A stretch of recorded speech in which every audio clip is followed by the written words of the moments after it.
এই মুহূর্তে কেন্দ্র সরকার তথা ভারতীয় জনতা পার্টি প্রতিটা মুহূর্তে প্রতিটা ক্ষেত্রেই কিন্তু নানানভাবে বিরোধী দলের কাছে অপদস্থ হচ্ছেন। তার প্রধান কারণ একটাই, 2024-এর অষ্টাদশতম লোকসভা নির্বাচনে তাদের ভরাডুবি ঘটেছে। যদিও এনডিএ জোটের মাধ্যমে তারা শেষ পর্যন্ত সরকার গঠন করতে পেরেছে, কিন্তু বিরোধী দল এতটাই অগ্রসর হয়েছে, বিরোধী দল এতটাই এখানে ভালো ফল করেছে, যার জন্য বিজেপির কাছে কিন্তু সেটা অনেকটাই চাপের ব্যাপার হয়েছে।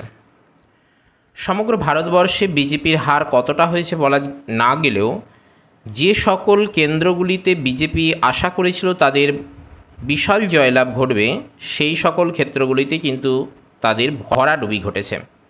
আমরা যদি ওয়েস্ট বেঙ্গলের সন্দেশখালির দিকে তাকাই, যেখানে এক ভয়াবহ রূপ নিয়েছিল মহিলা আন্দোলন, মহিলা প্রতিবাদ, বিদ্রোহ, সেটাকে বিজেপি হাতিয়ার করলেও শেষ পর্যন্ত কিন্তু সেখানেই তাদের ভরাডুবি ঘটেছে। আবার একইভাবে সমগ্র ভারতবর্ষে যতটা উন্নয়ন ঘটেনি তার থেকেও বেশি উন্নয়ন ঘটেছিল অযোধ্যায়। আপনারা সকলেই বুঝতে পারছেন, অযোধ্যা বলতে কিন্তু সেই রাম মন্দির প্রতিষ্ঠার কথা কিন্তু আমরা বলছি। সেখানে বালক রামচন্দ্রের প্রাণ প্রতিষ্ঠা এবং সেই প্রাণ প্রতিষ্ঠাকে কেন্দ্র করে সমগ্র ভারতবর্ষের পাশাপাশি আন্তর্জাতিক স্তরেও কিন্তু আলোড়ন সৃষ্টি করতে সক্ষম হয়েছিলেন ভারতের প্রধানমন্ত্রী নরেন্দ্র মোদী। আর এই রাম মন্দির প্রতিষ্ঠাকে কেন্দ্র করেই বা রাম মন্দির প্রতিষ্ঠার মধ্য দিয়েই ভারতীয় জনতা পার্টি ভেবেছিল সমগ্র উত্তরপ্রদেশটা তাদের হাতের মধ্যে নিয়ে নেবে। আর সেই রকমই চিন্তাভাবনা থেকে তারা লক্ষ্যমাত্রা রেখেছিল আব কি বার 400 পার। কিন্তু দুঃখের বিষয়, এই 400 পার হওয়া তো দূরের কথা, 240 পৌঁছেছিল বিজেপি, এবং সেটাও এনডিএ জোটের সাহায্য নিয়ে।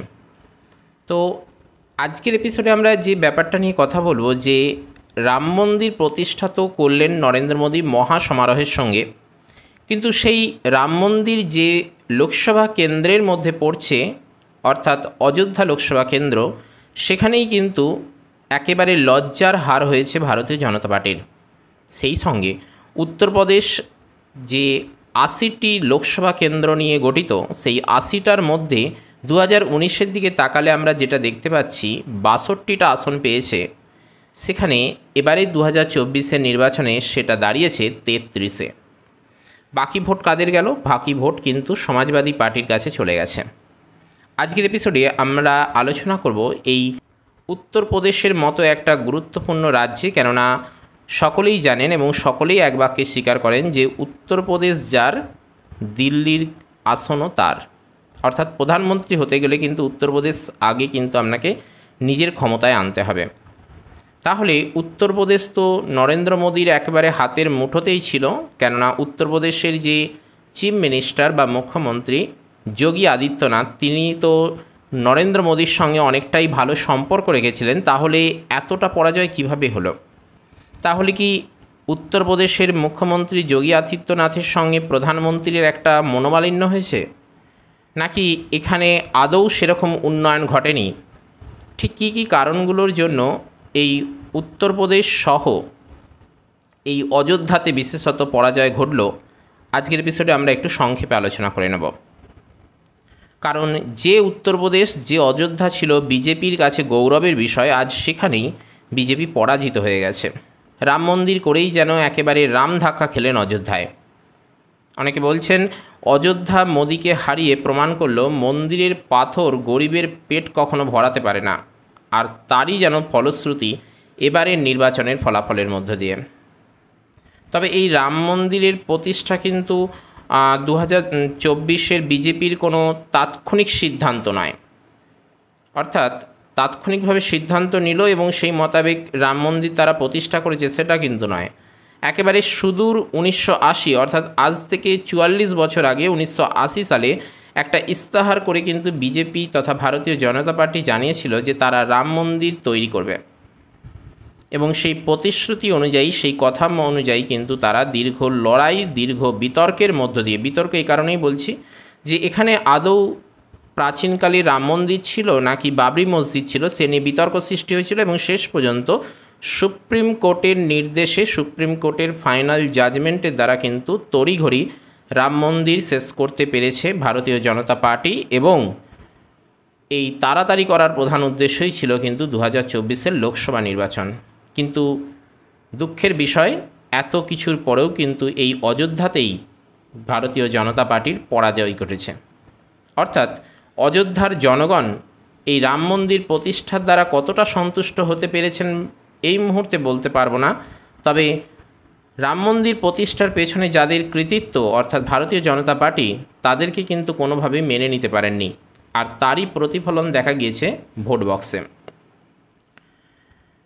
সমস্যা সেটা হচ্ছে যে এখানে আদতেও যে বাবরি মসজিদ ছিল না রাম মন্দির ছিল সে নিয়ে একটা বিতর্ক যেমন হয়েছে, অবশেষে সুপ্রিম কোর্টের নির্দেশে নতুন করে নির্মাণ হলো, কিন্তু দুঃখের বিষয় এটাই যে স্থানীয় মানুষদের কিন্তু এখানে উন্নয়ন ঘটেনি।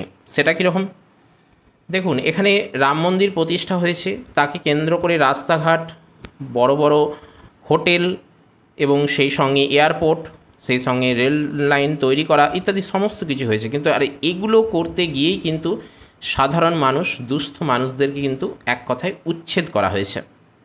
এ নিয়ে অনেকের চোখের জল পড়েছে, অনেকের দীর্ঘ নিঃশ্বাস পড়েছে, আর সমস্ত কিছুই কিন্তু প্রকাশিত হয়েছে ভোট বক্সে। একটি পর্যটন কেন্দ্র হিসেবে পরিণত করা হয়েছে এই ফৈজাবাদের অযোধ্যাকে, ফলে উচ্ছেদ ঘটানো হয়েছে স্থানীয় মানুষকে। আর এই স্থানীয় মানুষকে উচ্ছেদ করা মানে সেটা কতটা প্যাথেটিক, সেটা ওখানকার মানুষ না হলে কিন্তু ভালো করে বোঝা যাবে না।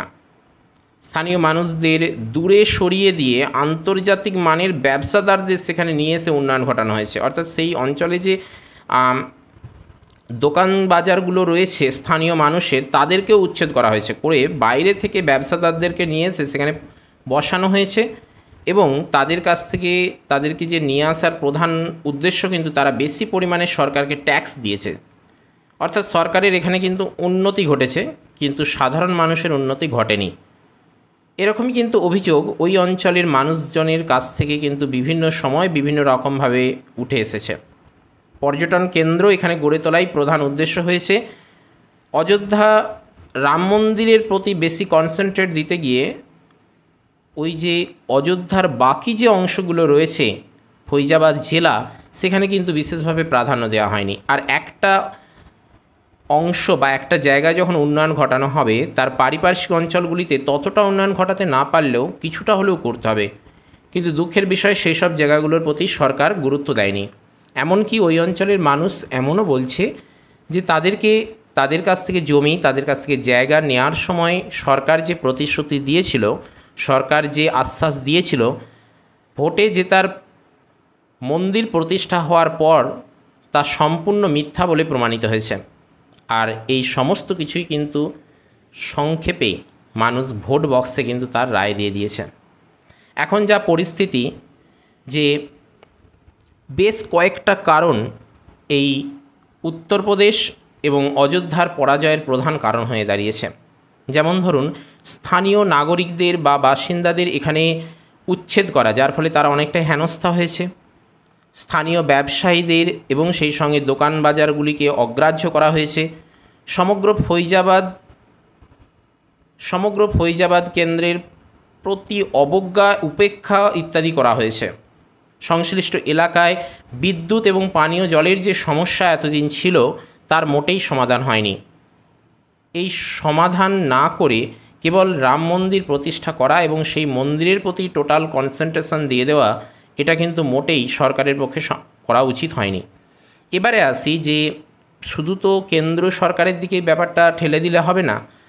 এখানের যে মুখ্যমন্ত্রী অর্থাৎ যোগী আদিত্যনাথ, তার কতটা ভূমিকা ছিল এখানের উন্নয়নের ব্যাপারে, বা তার কতটা ভূমিকা রয়েছে এই উত্তরপ্রদেশে পরাজয়ের ব্যাপারে, সেটার দিকে যদি আমরা একটু লক্ষ্য রাখি, তাহলে দেখতে পাবো যে এখানের যে মুখ্যমন্ত্রী অর্থাৎ যোগী আদিত্যনাথ, তার সঙ্গে আমরা দেখেছি মোদি বারংবার বিভিন্ন সভায় গেছেন, এমনকি প্রতি সপ্তাহে এক সময় যোগী আদিত্যনাথকে দিল্লিতে গিয়ে এই উত্তরপ্রদেশের রাজনীতি কিভাবে কন্ট্রোল করা হবে, লোকসভায় কিভাবে বিরোধী দলগুলিকে তাদেরকে কম্পিটিশনে কিভাবে এগিয়ে যাওয়া যাবে, কিভাবে বিরোধী দলকে চেপে রাখা যায়, এবং সেই সঙ্গে যে এবারের লোকসভা নির্বাচনে যে 80টা আসন, সে 80টার মধ্যে যোগী আদিত্যনাথের মনোনীত যে সকল প্রার্থী হওয়া দরকার তাদের যে লিস্ট তারা দিল্লিতে পাঠিয়েছিল, কিন্তু দেখা গেল শেষ পর্যন্ত নরেন্দ্র মোদী অমিত শাহ এবং জেপি নাড্ডা এই যোগী আদিত্যনাথের মনোনীত অনেক প্রার্থীকেই কিন্তু সম্মতি জানায়নি, মেনে নিতে পারেনি এবং তাদেরকে কিন্তু সরাসরি ক্যান্সেল করেছেন। আর সেই জায়গা থেকেই কিন্তু যোগী আদিত্যনাথের মন ভেঙে যায় এবং তিনি কিন্তু তৎক্ষণাৎ, আমরা প্রত্যেকেই দেখেছি যে প্রধানমন্ত্রীর সঙ্গে তিনি একসঙ্গে প্রশাসনিক বৈঠক করছেন, একসঙ্গে ভোটের প্রচারে যাচ্ছেন, কিন্তু রাজনীতির অন্দরমহলে অর্থাৎ দলের আভ্যন্তরীণ ক্ষেত্রে যে সাংগঠনিক দক্ষতা বা সাংগঠনিক কাজকর্ম থাকে সেখানে কিন্তু তিনি অনেকটা ঢিলেমি দিয়েছেন। সেখান থেকে কিন্তু তিনি বিমুখ হয়েছেন। তার প্রধান একটা কারণ, তার মনোনীত প্রার্থীদেরকে কিন্তু এখানে 2024 লোকসভা নির্বাচনে কিন্তু পছন্দ করা হয়নি, সিলেক্ট করা হয়নি। আর তৎক্ষণাৎ তিনি কিন্তু এই রাজনীতি থেকে বলতে গেলে অনেকটাই যে সরে গিয়ে তিনি ধর্মীয় ব্যাপারে অর্থাৎ হিন্দু ধর্মের, সনাতন ধর্মের দিকে বেশি গুরুত্ব দিয়েছেন, মনোনিবেশ করেছেন। অর্থাৎ বলা চলে যে তিনি এখানের মুখ্যমন্ত্রী হলেও কেন্দ্রীয় সরকারের প্রভাবে চাপে পড়ে গিয়ে তিনি কিন্তু নির্বাচনে ততটা গুরুত্বপূর্ণ ভূমিকা রাখতে পারেনি, ততটা সক্রিয়তা দেখাতে পারেনি, আর তার প্রভাব কিন্তু এখানে পড়েছে। তবে তার মানে এই নয় যে এবারেই দেখুন বিজেপি যেভাবে পরাজয় ঘটেছেই বলা চলে বা যেভাবে খারাপ ফল করেছে, তো এই মুহূর্তে কিন্তু তাদের পক্ষে কোনোভাবেই কোনো বড় নেতা নেত্রীকে কিন্তু দল থেকে ছাঁটিয়ে দেওয়া সম্ভব নয়। কেননা ইতিমধ্যে কিন্তু অনেক নেতা নেত্রী বিজেপি ছেড়ে অন্যান্য দলগুলিতে যোগ দিচ্ছেন। যেমন ধরুন উত্তরপ্রদেশে আমরা সকলেই জানি যে যোগী আদিত্যনাথ একটা সবথেকে হেভিওয়েট পারসন, তিনি একজন মুখ্যমন্ত্রী, কিন্তু আবার অপরদিকে সমাজবাদী পার্টিও কিন্তু উত্তরপ্রদেশে কম শক্তিশালী নয়। বিজেপি মনোনীত যে লাল্লু সিংকে এই অযোধ্যার প্রার্থী করে পাঠিয়েছিল, যোগী আদিত্যনাথের কিন্তু সেখানে মোটেই সমর্থন ছিল না। স্বাভাবিকভাবেই কিন্তু তিনি লাল্লু সিংয়ের হয়ে কিন্তু ভোটের প্রচারে তাকে দেখতে পাওয়া যায়নি। আর সেই জায়গা থেকেই হয়তো এখানে লাল্লু সিংয়ের অযোধ্যায় পরাজয় ঘটেছে। এখানে কিন্তু মানুষ এখানে বিজেপিকে মেনে নিতে পারেনি। নাগরিকতা সংশোধনের একটা কথা কিন্তু লাল্লু সিং তার ভোটের প্রচারে বলেছিলেন। অর্থাৎ ভারতীয় জনতা পার্টির এবারের লোকসভা নির্বাচনে একটা প্রধান লক্ষ্যমাত্রা রেখেছিলেন যে ভোটে জয়লাভ হলে 400 পার হলে তারা কিন্তু সংবিধানের পরিবর্তন ঘটাবেন। আর সেই সংবিধানের পরিবর্তনকে অযোধ্যার মানুষ, সেই সঙ্গে উত্তরপ্রদেশের মানুষ কিন্তু মেনে নিতে পারেনি, এমনকি আমাদের পশ্চিমবঙ্গের মানুষও মেনে নিতে পারেননি। কেননা সাম্প্রতিক যে এনআরসি, নাগরিকতা সংশোধনী, এই যে ব্যাপারগুলো রয়েছে সেগুলো কিন্তু মানুষের মনে ভীতি সঞ্চার করেছে। আর সেই ভীতি থেকেই কিন্তু তারা বিজেপিকে সমর্থন করতে পারছে না। সমাজবাদী পার্টি কিন্তু সেদিক থেকে দেখতে গেলে কাশিরাম বা মায়াবতী যেমন শক্তিশালী ছিলেন, তখন এখন অবদেশ প্রসাদ, যিনি দলিত সম্প্রদায়ের ভূমিপুত্র, আর এই দলিত সম্প্রদায় কিন্তু অযোধ্যা, ফৈজাবাদ এবং উত্তরপ্রদেশের একটা বিরাট অংশ জুড়ে অবস্থান করছে। স্বাভাবিকভাবেই কিন্তু তাদের ভোট চলে যাচ্ছে অবদেশ প্রসাদের পক্ষেই। স্থানীয় নাগরিকদের এবং বাসিন্দাদেরকে হেনস্থা করা, এই রাম মন্দির প্রতিষ্ঠাকে কেন্দ্র করে তাদেরকে উচ্ছেদ করা, তাদের বাড়িঘর ভেঙে সেই অংশ দিয়ে রাস্তা তৈরি করা, সেই অঞ্চল দিয়ে প্রাচীর তৈরি করা, এই সকল বিষয়গুলো কিন্তু সাধারণ মানুষের মনে প্রচণ্ডভাবে আঘাত ফেলেছে। আর তারই প্রতিফলন কিন্তু ঘটেছে ভোট বক্সে। যোগী আদিত্যনাথ মোদিকে প্রচারের সঙ্গে বারংবার থেকেছেন, কিন্তু তাদের আভ্যন্তরীণ যে মলমালিন্য সেগুলো কিন্তু প্রকাশ্যে না দেখালেও আভ্যন্তরীণভাবে ক্ষেত্রে ঘটেছে, সেটাও কিন্তু আমরা দেখতে পেয়েছি। তার মানে এই নয় যে উত্তরপ্রদেশে 80টার মধ্যে 33টা আসন কিন্তু এবারে বিজেপির অন্দরে গিয়েছে, বাকি সমস্ত আসন চলে গেছে বিরোধীদের পক্ষে।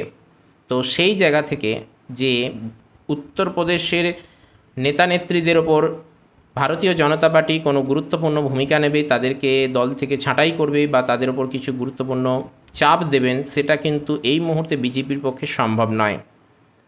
সাংগঠনিক মজবুত থাকা দরকার দলের মধ্যে, যেটা কিন্তু শুধু ওয়েস্ট বেঙ্গলে তো আমরা একদমই দেখতে পাইনি, আবার একইভাবে উত্তরপ্রদেশের ক্ষেত্রেও কিন্তু সেটা লক্ষ্য করা যাচ্ছে। সাংগঠনিক যে একতা থাকা দরকার সেটা কিন্তু নেই। কেননা খোদ যোগী আদিত্যনাথের সঙ্গে প্রধানমন্ত্রী নরেন্দ্র মোদী, আবার অমিত শাহ, আবার জেপি নাড্ডা, অর্থাৎ কেন্দ্রীয় নেতৃত্ব হাইকমান্ডের সঙ্গে তাদের কিন্তু মতের বিনিময় ঠিকঠাকভাবে হয়নি, ফাটল ধরেছে। সমগ্র ফৈজাবাদ জেলায় এমনকি একটা বাস টার্মিনেশনেরও একটা সমস্যা দেখা দিয়েছে। রাস্তাঘাটের উন্নয়ন, পানীয় জল, বৈদ্যুতিন ব্যবস্থার বিভিন্ন সমস্যা দেখা দিয়েছে।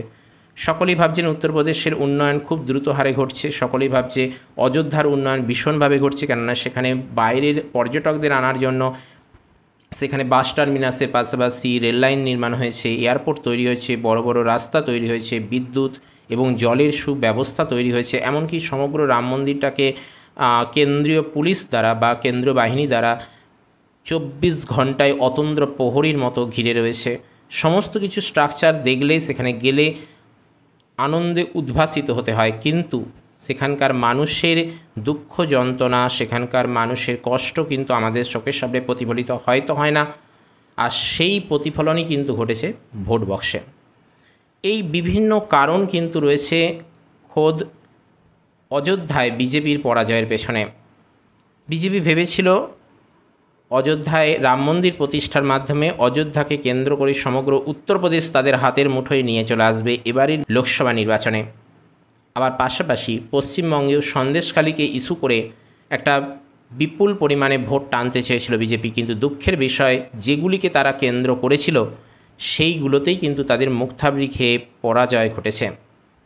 এখন দেখার বিষয় আগামী দিনে বিজেপির কী লক্ষ্য থাকে, এখন দেখার বিষয় আগামী দিনে বিজেপি কী পদক্ষেপ নেয়। যে সকল কারণগুলোর জন্য বিজেপির এই উত্তরপ্রদেশে পরাজয় ঘটেছে, ভরাডুবি ঘটেছে, সেগুলো কিছুটা আমরা অগোছালোভাবে বা সাজিয়ে গুছিয়ে আলোচনা করার চেষ্টা করলাম। এ ব্যাপারে আপনাদেরও কিছু মতামত থাকলে, এ ব্যাপারে আপনাদের কিছু বলার থাকলে নির্দ্বিধায় কমেন্ট বক্সে জানাবেন। সেই সঙ্গে ভিডিওটিকে লাইক, প্রয়োজনের সাথে শেয়ার এবং চ্যানেলে নতুন এসে থাকলে কিংবা পুরনো ক্যান্ডিডেট এখনও পর্যন্ত সাবস্ক্রাইব করে না থাকলে অবশ্যই সাবস্ক্রাইব করে অল নোটিফিকেশানটি অন করবেন, কেননা আপনাদের উৎসাহই আমাদের এগিয়ে চলার একমাত্র পাথেয়। তো চলুন আজ আপাতত এই পর্যন্তই। নমো টুডে, দেখা হচ্ছে পরের এপিসোডে। জয় হিন্দ, বন্দে মাতরম।